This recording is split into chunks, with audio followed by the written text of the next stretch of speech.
வணக்கம். வேந்தரின் உச்சிவேளை பகல் செய்திகளுக்காக பிரவீனா. ஷமீனா. முதலில் தலைப்புச் செய்திகள். கருப்பு பணம் பதுக்கியோரின் பட்டியலை வெளியிட வேண்டும். மாநிலங்களவையில் காங்கிரஸ் வலியுறுத்தல்.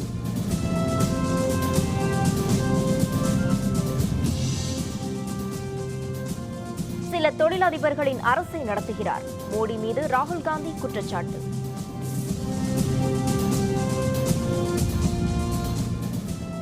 வங்கிகள் ஏடிஎம்களில் பணம் எடுக்க மக்கள் கூட்டம். மை வைக்கும் அறிவிப்பால் மேலும் குழப்பம்.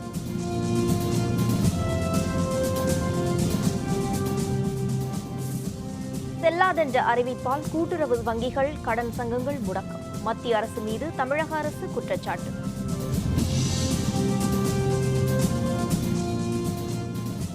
மருத்துவமனையில் சுஷ்மா சுவராஜ் அனுமதி. சிறுநீரக மாற்று அறுவை சிகிச்சைக்காக பரிசோதனை. கருப்பு பணத்தை பதுக்கியுள்ளவர்களின் பெயர்களை மத்திய அரசு உடனே வெளியிட வேண்டும் என்று காங்கிரஸ் கட்சியின் மாநிலங்களவை துணைத் தலைவர் ஆனந்த் சர்மா வலியுறுத்தியுள்ளார். நாடாளுமன்ற கூட்டத்தொடர் இன்று தொடங்கியது. 500 ரூபாய் மற்றும் 1000 ரூபாய் பணத்தாள்கள் செல்லாது என்ற மத்திய அரசின் அறிவிப்பு குறித்து மாநிலங்களவையில் இன்று காங்கிரஸ் கட்சியின் மாநிலங்களவை துணைத் தலைவர் ஆனந்த் சர்மா பிரச்சினை எழுப்பினார். விவாதத்தில் பேசிய அவர், சாமானிய மக்களின் சொந்த பணத்தையே பயன்படுத்த இயலாத நிலையை மத்திய அரசு உருவாக்கியுள்ளதாக குறிப்பிட்டார். வங்கிகளில் கோடிக்கணக்கான ரூபாய்களை கடனாக பெற்று ஏமாற்றிய தொழிலதிபர் விஜய் மால்யாவுக்கு 1200 கோடி ரூபாய் கடனை பாரத ஸ்டேட் வங்கி ரத்து செய்ததாகவும் அவர் குற்றம் சாட்டினார். பிரதமரின் ஒரே அறிவிப்பால் நாட்டில் உள்ள 86% பணத்தாள்கள் இல்லாமல் போய்விட்டதாகவும் நிதி குளறுபடி ஏற்பட்டுள்ளதாகவும் அவர் கூறினார். இந்த மாற்றத்தை ஏற்றுக்கொள்ள மத்திய அரசு சிறிது கால அவகாசத்தை மக்களுக்கு அளித்திருக்க வேண்டும் என்று அவர் தெரிவித்தார். அரசு வழங்கிய 2000 ரூபாய் பணத்தாள்களை மாற்ற இயலாமல் மக்கள் தவிப்பதாக ஆனந்த் சர்மா குறிப்பிட்டார். இது தொடர்பாக அரசுக்கு பாடம் கற்பிக்கப்படும் என்று அவர் தெரிவித்தார். இந்திய பொருளாதாரத்தையே கருப்பு பொருளாதாரமாக பிரதமர் மோடி முத்திரை குத்திவிட்டதாக அவர் குற்றம் சாட்டினார். இந்த செயலுக்காக நாட்டு மக்களிடம் பிரதமர் மோடி மன்னிப்பு கேட்க வேண்டும் என்று ஆனந்த் சர்மா கூறினார். कितने लोगों ने 1 करोड़ से ज्यादा का सोना खरीदा? मैं पिछले तरीके बता रहा हूं आपको. कितने लोगों ने फॉरेन करेंसी खरीदी, कितने लोगों ने बुलियन में इन्वेस्ट किया और कितना पैसा, क्योंकि एक फाइनेंशियल इंटेग्रिटी यूनिट है, global financial integrity unit. They have come out with a report, the amount of money which left India. நாட்டில் சில தொழிலதிபர்களின் அரசை தான் பிரதமர் நரேந்திர மோடி நடத்திக் கொண்டிருக்கிறார் என்று காங்கிரஸ் துணைத் தலைவர் ராகுல் காந்தி குற்றம் சாட்டியுள்ளார். மகாத்மா காந்தி படுகொலையில் RSS அமைப்பை சம்மதப்படுத்தி பேசியது தொடர்பாக தொடரப்பட்ட அவதூறு வழக்கில் ஆஜராவதற்காக இன்று மகாராஷ்டிர மாநிலம் பிவாண்டிக்கு ராகுல் காந்தி வந்தார். ராகுலுக்கு நீதிமன்றம் பிணை வழங்கிய நிலையில் நீதிமன்ற வளாகத்திற்கு வெளியே திரண்டிருந்த காங்கிரஸ் தொண்டர்களுக்கிடையே ராகுல் காந்தி பேசினார். 500 மற்றும் 1000 ரூபாய் தாள்கள் செல்லாது என்ற மோடியின் அறிவிப்பால் நாட்டின் சாதாரண நடுத்தர மக்கள்தான் பெரும் அவதிக்கு ஆளாகி உள்ளதாக ராகுல் காந்தி குற்றம் சாட்டினார். சில தொழிலதிபர்களுக்காகத்தான் தன்னுடைய அரசையே நரேந்திர மோடி நடத்திக் கொண்டிருக்கிறார் என்றும் ராகுல் காந்தி குற்றம் சாட்டினார்.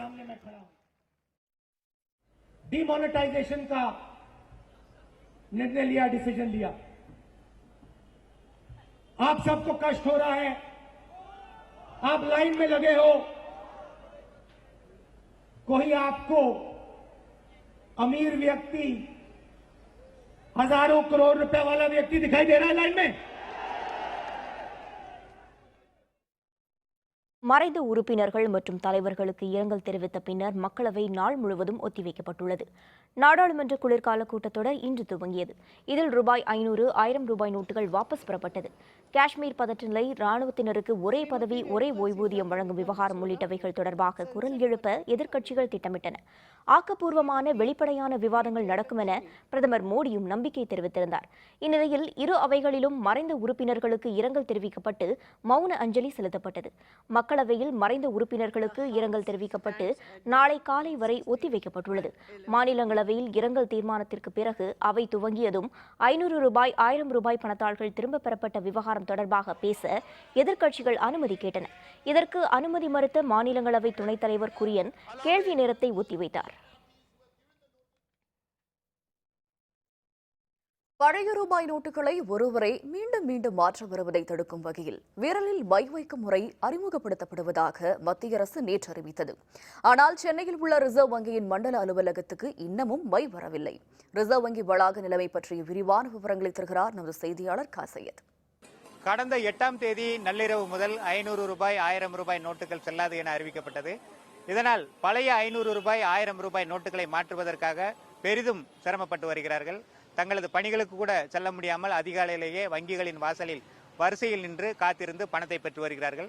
இந்த நிலையில் அடிக்கடி பணத்தை மாற்றுவதை தடுப்பதற்காக கை விரல்களில் மை வைக்கப்படும் என்று அறிவிக்கப்பட்டது. இருந்த போதிலும் அந்த மைகள் இந்திய ரிசர்வ் வங்கிக்கு வராதால் பழைய நிலையே தொடரும் என அறிவிக்கப்பட்டிருக்கிறது. தேர்தலில் பயன்படுத்தக்கூடிய இந்த மையானது மைசூரிலிருந்து சென்னையில் உள்ள மண்டல அலுவலகமான இந்திய ரிசர்வ் வங்கிக்கு வர இருக்கிறது. இந்திய ரிசர்வ் வங்கி இங்கு உள்ள தமிழகத்தில் உள்ள அனைத்து வங்கிகளுக்கும் இந்த மையை அனுப்பி வைக்கும். அதனைத் தொடர்ந்து இந்த முறை பயன்படுத்தப்படும் என்று அறிவிக்கப்பட்டிருக்கிறது. இதனிடையே இன்றும் வழக்கம் போல் நீண்ட வரிசையில் காத்திருந்து இந்திய ரிசர்வ் வங்கி முன்னதாக மக்கள் பணத்தை மாற்றி வருகிறார்கள். 4500 ரூபாய் சில்லறையாக வழங்கப்பட்டு வருகிறது. காலையில் 9 மணிக்கு வந்தேன், இன்னமும் நின்று இப்போதான் வெளியவே வந்திருக்கேன். இதுக்கு மேலதான் வீட்டுக்கு போய் என்ன பண்றதுன்னு தெரியல. சாப்பாடு செய்யணும், குழந்தைய வேற பார்த்துன்னு இருக்கேன். இதை வச்சுட்டு நான் இவ்வளோ நேரம் நின்னதே ரொம்ப கஷ்டம்தான். ஆனால் இன்னும் கொஞ்சம் சீக்கிரம் அனுப்புனா நல்லா இருக்கும். அது மையெல்லாம் வைக்கல, நார்மலாக தான் அனுப்புறாங்க எல்லாருமே. இவ்வளோத்துக்கு காரணம் ஒன்றே ஒன்று தான், இந்த செல்லாதுன்னு சொன்னதால் தான் இவ்வளோ பிரச்சனை. 500 செல்லாதுன்னு தான் இந்த பிரச்சனை. இது 2 மாதம் டைம் கொடுக்கலாம், எல்லாத்தையும் நம்பர்லாம் நோட் பண்ணிடுறாங்க. அதுக்கு முன்னாடி போனால் கண்டுபிடிச்சி கீச்சு போடுறாங்க பாமை. வேலையை விட்டுட்டு ஒரு நாள் சம்பளத்தை விட்டுட்டு இப்போ நாங்கள் லைனில் நின்றுன்னு இருக்கோம். இப்போவே ஏகப்பட்ட லைன் இருக்குது. எப்போ தான் நாங்கள் மாற்றிட்டு போகிறது? கொஞ்சம் முன்னாடி எதனா அறிவித்து ஏதாவது செஞ்சிருக்கலாம் இந்த கவர்மெண்ட். இதனால் பொதுமக்கள் தான் ரொம்ப பாதிக்கிறாங்க. இன்னும் ஓரிரு நாட்களில் பணத்தை மாற்றுவோருக்கு விரல்களில் மை வைக்கப்படும் என்ற நிலையில் தற்போதே பணத்தை மாற்றுவதற்காக வங்கிகளில் கூட்டம் அதிகரித்திருக்கிறது. வேந்தர் செய்திகளுக்காக இந்திய ரிசர்வ் வங்கி அருகிலிருந்து ஒளிப்பதிவாளர் பாலாவுடன் சையது. பழைய பணத்தாள்களை மாற்றுவதற்காக வங்கிகளில் மக்கள் நீண்ட வரிசையில் பல மணி நேரமாக காத்திருப்பது 7வது நாளாக இன்றும் தொடர்கிறது. அதேபோன்று 6வது நாளாக ஏடிஎம்களில் காத்து நிற்பதும் தொடர்கிறது. இதனிடையே பெரும்பாலான ஏடிஎம்களில் இயங்கவில்லை என்று மக்கள் குற்றம் சாட்டியுள்ளனர். இதுகுறித்த விரிவான தகவல்களை தருகிறார் நமது செய்தியாளர் புவனேஸ்வரி. 500 ரூபாய் நோட்டுகளை மாற்றுவதற்கு மக்கள் கடந்த 6 நாட்களாகவே மிகுந்த சிரமத்திற்கு ஆளாகி வருகின்றன என்று கூறலாம். குறிப்பாக ஏடிஎம்கள் இயங்க தொடங்கிய 5 நாட்கள் ஆகிவிட்டன. ஆனால் அதாவது ஒரு சில இடங்களில் மட்டுமே ஏடிஎம்கள் இயங்க தொடங்கியுள்ளன. அது மட்டுமல்லாமல் வெகு தூரத்தில் இருந்தும் மக்கள் ஏடிஎம் எங்கு இயங்குகிறதோ அந்த இடத்தில் மட்டும் பணம் எடுத்து செல்வது தங்களுக்கு மிகுந்த சிரமமாக இருப்பதாக தெரிவித்துள்ளனர். அது மட்டுமல்லாமல் 500 ரூபாய் அதாவது புதிய 500 ரூபாய் நோட்டை விரைவில் புழக்கத்திற்கு விட வேண்டும் என்று மக்கள் கோரிக்கை விடுத்துள்ளனர். இல்லை, இதுக்கு முன்னாடி கொஞ்சம் கஷ்டமாக இருந்துச்சு. நிறைய இடத்துல அலைஞ்சு எங்கே கூட்டம் கம்மியாக இருக்கும் இந்த மாதிரிலாம் பார்த்துட்டு இருந்தோம். நேற்று இருந்ததோட இன்னைக்கு கொஞ்சம் அதிகமாக இருக்கிற மாதிரி தான் தெரியுது. ஃபுல் ஏடிஎம் போய் பார்த்தா க்ளோஸில் இருக்குது. ஏதோ ஒரு ஏடிஎம் தேடியே போக வேண்டியதாக இருக்குது. நம்ம ஒர்க் பார்க்க முடியல. மேலும் நேற்று அறிவிக்கப்பட்ட அதாவது ஒருமுறை பணம் மாற்றுபவர்களுக்கு கையில் மை வைக்கப்படும் என்று அறிவிக்கப்பட்ட அந்த அறிவிப்பானது இன்னும் செயல்படுத்தப்படவில்லை. குறிப்பாக வங்கி கிளை அலுவலகங்களில் இதுவரை அந்த மையானது இன்னும் வரவில்லை, சேரவில்லை. அதன் காரணமாக இன்னும் அது தொடங்கவில்லை. ஆனால் மக்களுக்கு உடனடி அவசர தேவைக்காக அந்த மை வைக்காமலே பணம் கொடுக்கப்பட்டு வருகிறது. ஒரு சில வங்கிகளில் அந்த பணமானது மாற்றப்பட்டு வருகிறது. அது மட்டுமல்லாமல் அனைத்து ஏடிஎம்களும் இயங்க தொடங்க வேண்டும் என்பது மக்களினுடைய பிரதான கோரிக்கையாக உள்ளது. வேந்தர் செய்திகளுக்காக சென்னை நுங்கம்பாக்கத்தில் இருந்து ஒளிப்பதிவாளர் விஜயுடன் புவனேஸ்வரி. 500 மற்றும் 1000 ரூபாய் நோட்டுகள் மதிப்பிழந்ததாக மத்திய அரசு வெளியிட்ட அறிவிப்பால் கூட்டுறவுத்துறை வங்கிகள் முடங்கி போய் உள்ளன என்று தமிழக அரசு வெளியிட்டுள்ள செய்திக்குறிப்பில் தெரிவிக்கப்பட்டுள்ளது. இது தொடர்பாக தமிழக அரசு செய்திக்குறிப்பு ஒன்றை வெளியிட்டுள்ளது. தமிழக கூட்டுறவுத்துறை அமைச்சர் செல்லூர் ராஜு தலைமையில் அனைத்து மண்டல இணைப்பதிவாளர் மற்றும் மாவட்ட கூட்டுறவு வங்கிகளின் மேலாண்மை இயக்குநர்களின் ஆய்வுக் கூட்டம் நடைபெற்றதாகவும் இதில் கடந்த 8ஆம் தேதி புழக்கத்தில் இருந்த 500 ரூபாய் மற்றும் 1000 ரூபாய் நோட்டுகளை மதிப்பிழந்ததாக மத்திய அரசு அறிவித்ததன் விளைவாக கூட்டுறவுத்துறையின் செயல்பாடுகளில் ஏற்பட்டுள்ள பாதிப்புகள் பற்றி விரிவாக ஆய்வு செய்யப்பட்டதாகவும் தெரிவிக்கப்பட்டுள்ளது. பெருவாரியான கிராமப்புற மக்கள் தொடக்க வேளாண்மை கூட்டுறவு சங்கங்களிலேயே சேமிப்பு கணக்கின் மூலம் பணம் செலுத்தி வருவதாகவும் தற்பொழுது எழுந்துள்ள சூழலில் தேசியமயமாக்கப்பட்ட வங்கிகளில் 500 மற்றும் 1000 ரூபாய் நோட்டுகளை வரவு வைப்பது போல கூட்டுறவு கடன் சங்கங்களின் உறுப்பினர்கள் பணம் செலுத்த முடியவில்லை என்றும் தெரிவிக்கப்பட்டுள்ளது. இதனிடையே கடந்த 14/11/2016 அன்று ரிசர்வ் வங்கி வெளியிட்டுள்ள அறிவிக்கை அறிக்கையின்படி மத்திய கூட்டுறவு வங்கிகளில் எவ்வித பண பரிவர்த்தனைகளோ அல்லது சேமிப்பு கணக்கில் பணம் செலுத்தவோ முடியாத நிலை ஏற்பட்டுள்ளதாகவும் இதனால் தமிழ்நாட்டில் உள்ள 23 மாவட்ட மத்திய கூட்டுறவு வங்கிகளும் அவற்றின் 813 கிளைகளும் அவற்றின் வாடிக்கையாளர்களும் கடுமையாக பாதிக்கப்பட்டுள்ளதாகவும் குறிப்பிடப்பட்டுள்ளது. இதனால் தொடக்க வேளாண்மை கூட்டுறவு கடன் சங்கங்களும் மத்திய கூட்டுறவு வங்கிகளும் மக்களுக்கு உரிய சேவை அளிக்க இயலாமல் முடங்கி போய் உள்ளதாகவும் இதனால் வாடிக்கையாளர்களை இழக்கும் அபாயம் ஏற்பட்டுள்ளதாகவும் தெரிவிக்கப்பட்டுள்ளது. மத்திய வெளியுறவுத்துறை அமைச்சரான சுஷ்மா சுவராஜ் சிறுநீரக கோளாறு காரணமாக மருத்துவமனையில் அனுமதிக்கப்பட்டுள்ளார். தில்லியில் உள்ள எய்ம்ஸ் மருத்துவமனையில் தாம் அனுமதிக்கப்பட்ட தகவலை அவரை ட்விட்டரில் எழுதியுள்ளார். சிறுநீரகம் செயலிழந்து விட்டதாகவும் தற்போது தமக்கு டயாலிசிஸ் நடைபெற்றுக் கொண்டிருப்பதாகவும் சுஷ்மா தெரிவித்துள்ளார். மேலும் சிறுநீரக மாற்றுக்கான சோதனைகள் நடைபெற்று வருவதாகவும் அவர் குறிப்பிட்டுள்ளார். சுஷ்மாவுக்கு 20 ஆண்டுகளாக நீரிழிவு நோய் இருப்பதால் அவரது சிறுநீரக செயல்பாடு பாதிக்கப்பட்டு இருப்பதாகவும் அவருக்கு டயாலிசிஸ் செய்யப்பட்டு வருவதாகவும் மருத்துவர்கள் தெரிவித்தனர். அவரது உடல்நிலை சீராக இருப்பதாகவும் அவர் மேலும் சில நாட்கள் மருத்துவமனையில் தங்கியிருந்து சிகிச்சை பெறுவார் என்றும் மருத்துவர்கள் முன்னர் தெரிவித்திருந்தனர். பணப்புழக்கம் இயல்பு நிலைக்கு திரும்பும் வரை பழைய நோட்டுகளை அனுமதிக்க வேண்டும் என்று வலியுறுத்தி மார்க்சிஸ்ட் கம்யூனிஸ்ட் கட்சியினர் மாநிலம் முழுவதும் பல்வேறு இடங்களில் இன்று சாலை மறியலில் ஈடுபட்டனர். பழைய பணத்தாள்களை மாற்றுவதற்காக வங்கிகளில் மக்கள் நீண்ட வரிசையில் பல மணி நேரமாக காத்திருக்கின்றனர். 6வது நாளாக இந்த நிலை தொடர்கிறது. இதற்கு பல்வேறு அரசியல் கட்சியினர் கண்டனம் தெரிவித்துள்ள நிலையில் தமிழகம் முழுவதும் மார்க்சிஸ்ட் கம்யூனிஸ்ட் கட்சியின் சார்பில் இன்று போராட்டம் நடைபெற்றது. சென்னை ரிசர்வ் வங்கியை முற்றுகையிட்டு நடைபெற்ற போராட்டத்தில் மார்க்சிஸ்ட் கம்யூனிஸ்ட் கட்சியின் மாநில செயலர் ஜி ராமகிருஷ்ணன் பங்கேற்றார். கருப்பு பண முதலைகளை விட்டுவிட்டு ஏழை மற்றும் நடுத்தர மக்களை பாதிக்கும் இந்த செயலை கண்டித்து சாலை மறியலில் ஈடுபட்டனர். அப்பொழுது காவல்துறைக்கும் போராட்டக்காரர்களுக்கும் இடையே சிறிது நேரம் வாக்குவாதம் ஏற்பட்டது. பின்னர் போராட்டத்தில் ஈடுபட்ட ஜி ராமகிருஷ்ணன் உள்பட ஏராளமானோரை காவல்துறையினர் கைது செய்தனர்.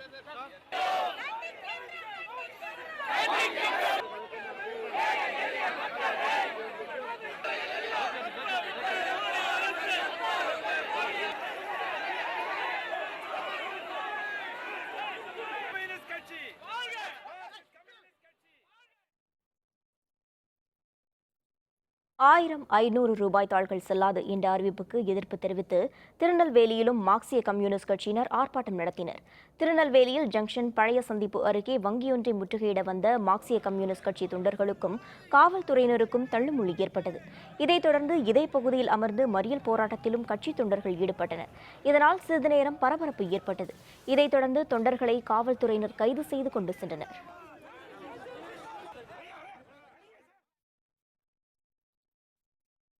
மேற்கு வங்க முதல்வரும் திரிணாமுல் காங்கிரஸ் கட்சி தலைவருமான மமதா பானர்ஜி தலைமையில் எதிர்க்கட்சியினர் பேரணியாக சென்று குடியரசுத் தலைவர் பிரணாப் முகர்ஜியை சந்தித்து மதிப்பிழந்த பணத்தாள்கள் விவகாரம் தொடர்பாக முறையிட்டனர். மதிப்பிழந்த ரூபாய் தாள்கள் விவகாரம் தொடர்பாக அனைத்து கட்சி தலைவர்களும் குடியரசுத் தலைவரை சந்திக்க வேண்டும் என கேட்டுக்கொண்ட மமதா பானர்ஜி இது தொடர்பாக காங்கிரஸ் துணைத் தலைவர் ராகுல் காந்தி, பீகார் முதல்வர் நிதிஷ்குமார், ஒடிசா முதல்வர் நவீன் பட்நாயக், தில்லி முதல்வர் அரவிந்த் கெஜ்ரிவால், சமாஜ்வாதி கட்சி தலைவர் முலாயம் சிங் ஆகியோருடன் பேசியுள்ளார். இதனையடுத்து தனது கட்சி எம்பிக்கள் 40 பேருடன் பேரணியாக சென்ற மமதா பானர்ஜி குடியரசுத் தலைவர் பிரணாப் முகர்ஜியை சந்தித்தார். மத்திய அரசின் நடவடிக்கையால் நாட்டு மக்களுக்கு ஏற்பட்டுள்ள பாதிப்பு குறித்து குடியரசுத் தலைவரிடம் மமதா பானர்ஜி முறையிட்டு அவரிடம் மனு ஒன்றையும் அளித்துள்ளார். தமிழகத்தில் அடுத்த 24 மணி நேரத்தில் ஒரு சில இடங்களில் மழை பெய்ய வாய்ப்பு உள்ளதாக சென்னை வானிலை ஆய்வு மையம் தெரிவித்துள்ளது. வடகிழக்கு பருவமழை தொடங்கியுள்ளதையொட்டி தமிழகத்தின் சில இடங்களில் பரவலாக மழை பெய்து வருகிறது. அடுத்த 24 மணி நேரத்தில் தமிழகம் மற்றும் புதுவையில் ஒரு சில இடங்களில் மழைக்கு வாய்ப்புள்ளதாகவும் சென்னையை பொறுத்தவரை வானம் மேகமூட்டத்துடன் காணப்படும் எனவும் சென்னை வானிலை ஆய்வு மையம் தகவல் தெரிவித்துள்ளது. சென்னை புறநகர் பகுதியில் மிதமான மழைக்கு வாய்ப்புள்ளதாகவும் தகவல் வெளியாகியுள்ளது. கடந்த 24 மணி நேரத்தில் தூத்துக்குடி மற்றும் பாபநாசத்தில் அதிகபட்சமாக 2 மில்லிமீட்டர் அளவு மழை பதிவாகியுள்ளது. ஊதிய உயர்வு கோரி ஊழியர்கள் காலையகற்ற வேலை நிறுத்தம். சமையல் எரிவாயு தட்டுப்பாடு ஏற்படும் சூழல். விவரம் விளம்பர இடைவேளைக்கு பிறகு.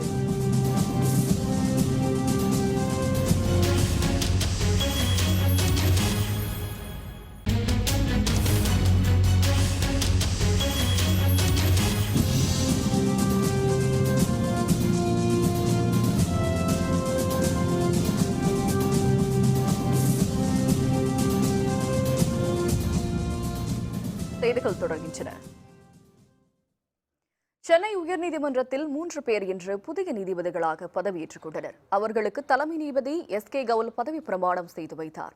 சென்னை உயர்நீதிமன்ற வளாகத்தில் நடைபெற்ற நிகழ்ச்சியில் மாவட்ட முதன்மை நீதிபதிகளாக பணியாற்றி வந்த நீதிபதிகள் R.M.T. டிக்காராமன், என். சதீஷ்குமார், என். சேஷாயி ஆகியோர் உயர்நீதிமன்ற நீதிபதிகளாக பதவியேற்றனர்.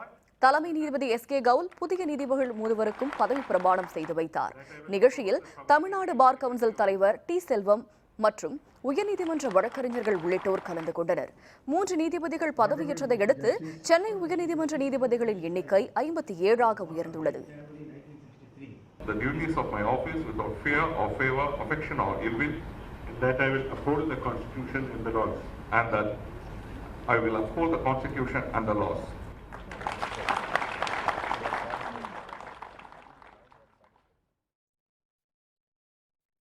மதிப்பிழந்த ரூபாய் நோட்டுகள் மூலம் வீட்டு வரி உள்ளிட்டவற்றை முழுமையாக மக்கள் செலுத்தியதால் காஞ்சிபுரம் பெருநகராட்சியில் 1,40,00,000 ரூபாய் வசூலாகியுள்ளது.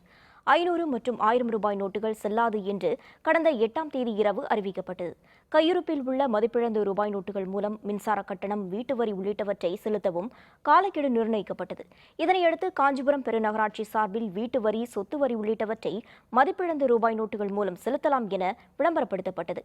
இதன் காரணமாக கடந்த 6 நாட்களில் 1,40,00,000 ரூபாய் அளவுக்கு வரி வசூலாகியுள்ளதாகவும், நீண்ட காலமாக நிலுவை வைத்தவர்களும் தாமாக முன்வந்து பணம் செலுத்தியுள்ளதாகவும் நகராட்சி நிர்வாகம் தெரிவித்துள்ளது. இது ஒரு நல்ல வாய்ப்பாக இருக்குது பொது ஜனங்களுக்கு. இங்கே ரொம்ப ஈஸியாக இருக்குது. அது எல்லாமே நகராட்சிக்கு வரி வர வேண்டியதெல்லாம் ஈஸியாக கலெக்ஷன் ஆகுது. இது ஒரு நல்ல வாய்ப்பாக பயன்படுத்திக்கலாம் மக்கள் எல்லாருமே. நகராட்சிக்கு நிறைய வரி வசூல் நிறைய ஆகிட்டு இருக்கு. இதன் மூலமாக நிறைய திட்டங்கள் நலாமல்படுத்தி மக்களுக்கு நல்ல விஷயங்களெல்லாம் செஞ்சு கொடுக்கலாம். நாங்கள் வீட்டு வரி கட்டுறதுக்கோசம் அங்கே முனிசிபால் ஆஃபீஸுக்கு வந்திருக்கோம். ஆட்டோவில் பழைய 500 ரூபாய் நோட்டு, 1000 ரூபாய் நோட்டு வாங்கலான்னு அலௌன்ஸ் பண்ணாங்க. நான் காலையிலே முதல் ஆளாக வந்திருக்கேன். பழைய நோட்டு கொடுத்துட்டு நான் வீட்டு வரியை கட்டிட்டேன்.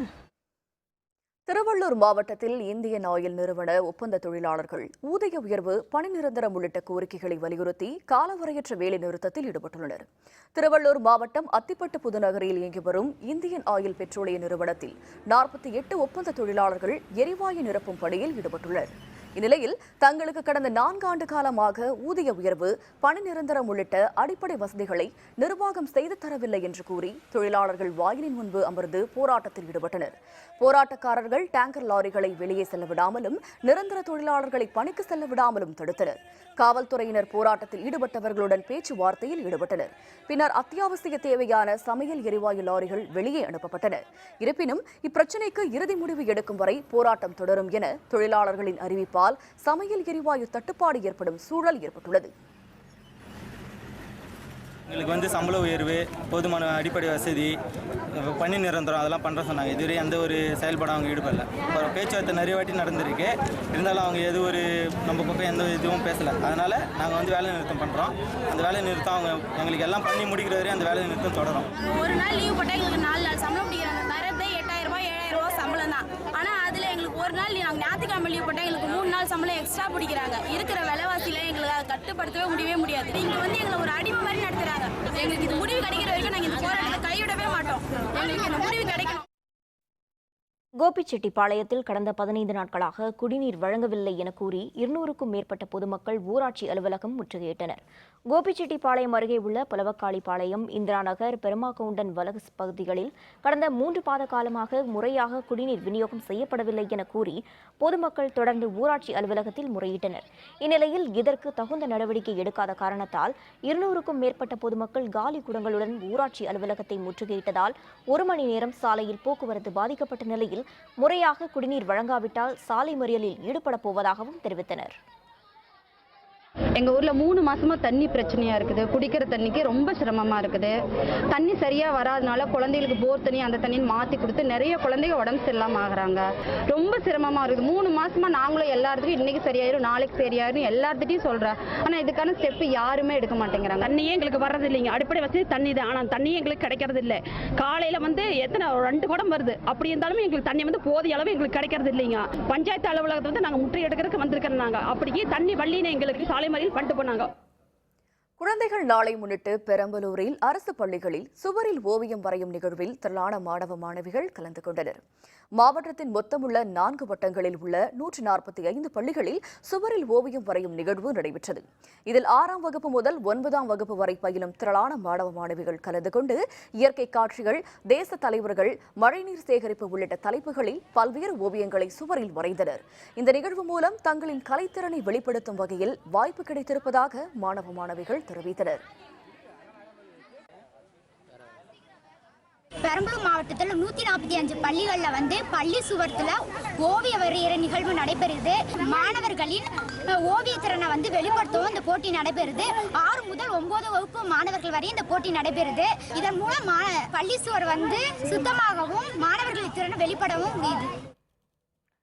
கார்த்திகை முதல் நாளான இன்று திருநெல்வேலி மாவட்டத்தில் ஐயப்ப பக்தர்கள் மாலை அணிந்து விரதத்தை தொடங்கினர். கேரளத்தில் உள்ள சபரிமலை ஐயப்பன் கோவிலுக்கு செல்வதற்காக கார்த்திகை முதல் நாளான இன்று ஐயப்ப பக்தர்கள் மாலை அணிந்து 48 நாட்கள் விரதத்தை தொடங்கினர். திருநெல்வேலி மாவட்டத்தில் குற்றாலம், தென்காசி, செங்கோட்டை, ஆலங்குளம் உள்ளிட்ட பல்வேறு பகுதிகளில் அதிகாலையிலேயே நீராடி பக்தர்கள் மாலை அணிந்து கொண்டனர். குருசாமி மாலை அணிவித்துவிட பக்தர்கள் அனைவரும் சிறப்பு வழிபாடு செய்து ஐயப்ப நாமத்தை முழங்கினர். இன்றைக்கு கார்த்திகை 1 அன்னைக்கு குற்றாலத்தில் நல்ல தண்ணீர் வருகிறது. பக்தர்கள் அனைவரும் ஆனந்தமாக குளியலிட்டு விநாயகரை தரிசித்து குருசாமியின் கையால் மாலையிட்டு 41 நாட்கள் கடுமையான விரதம் இருந்து அந்த ஐயனை சபரிமலையில் சென்று சந்திப்போம், போய் தரிசனம் பண்ணுவோம். திருச்சியில் மலைக்கோட்டை விநாயகர் சந்நிதியில் நீண்ட வரிசையில் நின்று பக்தர்கள் மாலை அணிந்து கொண்டனர். குருசாமியின் பாதத்தை வணங்கி அவர்கள் விரதத்தை தொடங்கினர். மேலும் மலைக்கோட்டை மாணிக்க விநாயகர் சந்நிதி, கண்டோன்மெண்ட் ஐயப்பன் கோவிலிலும் பக்தர்கள் மாலை அணிந்து வருகின்றனர். மயிலாடுதுறை துலாக்கட்ட காவிரியில் முடவன் முழுக்க விழாவை ஒட்டி திரளான பக்தர்கள் புனித நீராடி வழிபட்டனர். நாகப்பட்டினம் மாவட்டம் மயிலாடுதுறையில் அபயாம்பிகை உடனுரை மயூரநாதர் கோவிலில் ஐப்பசி மாத விழாவில் மாதம் முழுவதும் காவிரியில் பக்தர்கள் புனித நீராடுவது வழக்கம். குறிப்பாக மாதத்தின் கடைசி நாளில் கடைமுழுக்கில் நீராடினால் புண்ணியம் கிடைக்கும் என்பது ஐதீகம். அவ்வாறு நீராடி முடியாதவர்கள் முடவன் முழுக்க விழாவான இன்று, அதாவது கார்த்திகை முதல் நாளில் புனித நீராடினர். கடைமுழுக்கு அன்று நீராட முடியாத, நடக்க இயலாத பக்தர் ஒருவருக்கு இறைவன் இந்நாளில் நீராடச் சொல்லி அருள் புரிந்ததாக வரலாறு. இதனை நினைவு கூறும் விதமாக காவிரி துலாக்கட்டத்தில் ஆண்டுதோறும் இந்த நிகழ்ச்சி நடைபெறுகிறது. இதனை ஒட்டி மனோன்மணி மற்றும் சந்திரசே சுவாமிகள் ஆகியோர் மயூரநாதர் ஆலயத்திற்கு சிறப்பு அலங்காரத்தில் எழுந்தருளினர். அப்பொழுது அஸ்திர தேவருக்கும் சிறப்பு அபிஷேகமும் தீர்த்த வாரியம் செய்யப்பட்டது. ஆற்றில் போதிய தண்ணீர் இல்லாததால் குழாய் மூலம் தண்ணீர் விடப்பட்டு நீராடல் நடைபெற்றது. டெஸ்ட் போட்டிக்கான தரவரிசை பட்டியல் ரஹானேவுக்கு பின்னடைவு. விவரம் விளம்பர இடைவேளைக்கு பிறகு.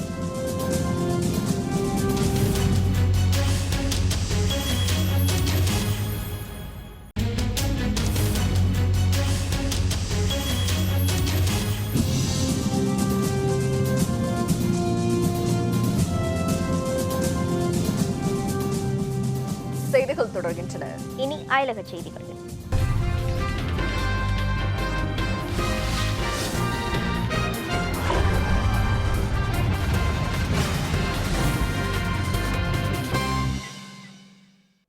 அமெரிக்காவின் ஒக்லஹோமா மாகாணத்தில் உள்ள விமான நிலையத்தில் நடைபெற்ற துப்பாக்கிச் சூட்டில் விமான நிறுவன ஊழியர் ஒருவர் பலியானார்.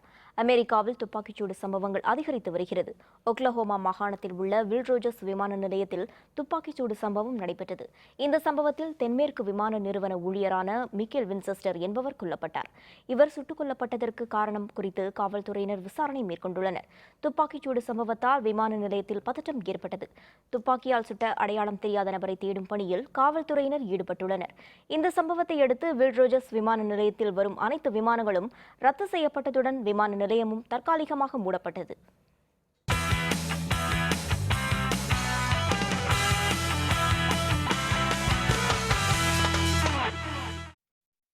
பன்னாட்டு கிரிக்கெட் கவுன்சில் வெளியிட்டுள்ள டெஸ்ட் போட்டி தரவரிசை பட்டியலில் இந்திய வீரர் ரஹானேவுக்கு பின்னடைவு ஏற்பட்டுள்ளது.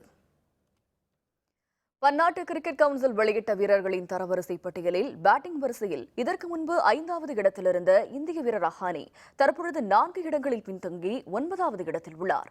இங்கிலாந்துக்கு எதிரான முதல் டெஸ்டில் ரஹானே முதல் இன்னிங்ஸில் 13 ரன்களிலும் இரண்டாவது இன்னிங்ஸில் 1 ரன்னிலும் ஆட்டமிழந்தார். இந்த மோசமான ஆட்டம் காரணமாக அவருக்கு பின்னடைவு ஏற்பட்டுள்ளது. ஆஸ்திரேலிய கேப்டன் ஸ்மித் முதலிடத்திலும், இங்கிலாந்து வீரர் ஜோ ரூட் 2வது இடத்திலும், நியூசிலாந்து வீரர் வில்லியம்சன் 3வது இடத்திலும் உள்ளனர். பந்துவீச்சில் அஸ்வின் 881 புள்ளிகளுடன் தொடர்ந்து முதலிடத்தில் உள்ளார். மற்றொரு சுழற்பந்து வீச்சரான ரவீந்திர ஜடேஜா 809 புள்ளியுடன் 7வது இடத்தில் உள்ளார். இலங்கை வீரர் ஹெராத் 2வது இடத்திலும், தென்னாப்பிரிக்க வீரர் ஸ்டெயின் 3வது இடத்திலும் உள்ளனர். மீண்டும் தலைப்புச் செய்திகள். கருப்பு பணம் பதுக்கியோரின் பட்டியலை வெளியிட வேண்டும். மாநிலங்களவையில் காங்கிரஸ் வலியுறுத்தல். சில தொழிலதிபர்களின் அரசை நடத்துகிறார். மோடி மீது ராகுல் காந்தி குற்றச்சாட்டு.